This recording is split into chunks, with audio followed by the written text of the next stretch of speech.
group of around 300 pioneers have been participating in our pilot for in-app transfer. The purpose of the in-app transfer pilot is to help us bootstrap Pi's peer-to-peer economy.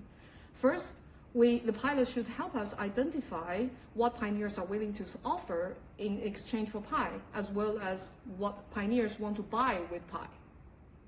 Now, understanding the supply and demand for goods and services in our economy is a key step to building a healthy market for Pi. And in addition to building the market, the pilot is also designed to help us understand what could go wrong. That way, we can avoid potential abuses of Pi in our community in the future.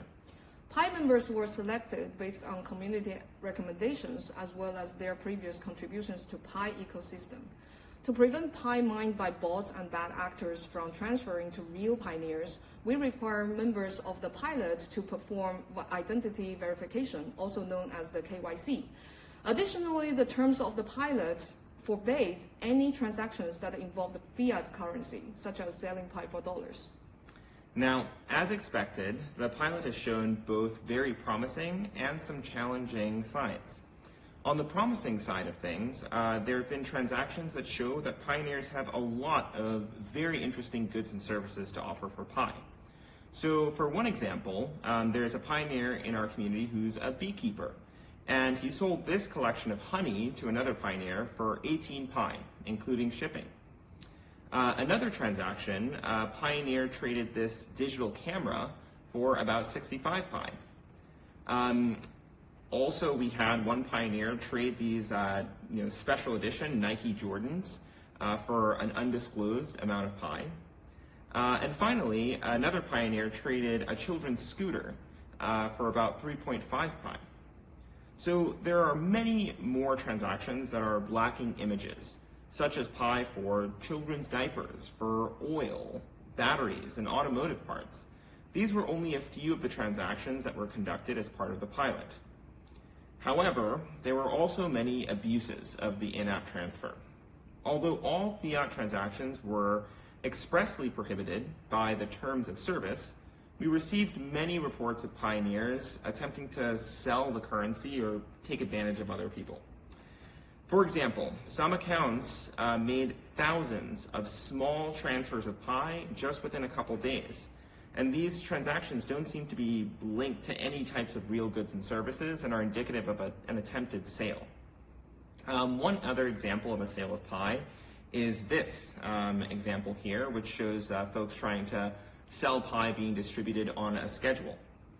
We even received reports of people claiming that they were partially fundraising for charitable causes while in essence selling Pi. And there's no verification that the portion of the funds intended for donation were actually delivered to those causes. All of these reports ultimately fuel additional bad behavior when organizations and institutions can then claim that they have Pi to sell, such as in these unauthorized offerings of Pi. As you can see in this example, there's a apparent trade between pinetwork and USDT. And in this second example, there's some kind of group buying scheme of Pi, right, with a 20% discount, all of which are completely unauthorized sales.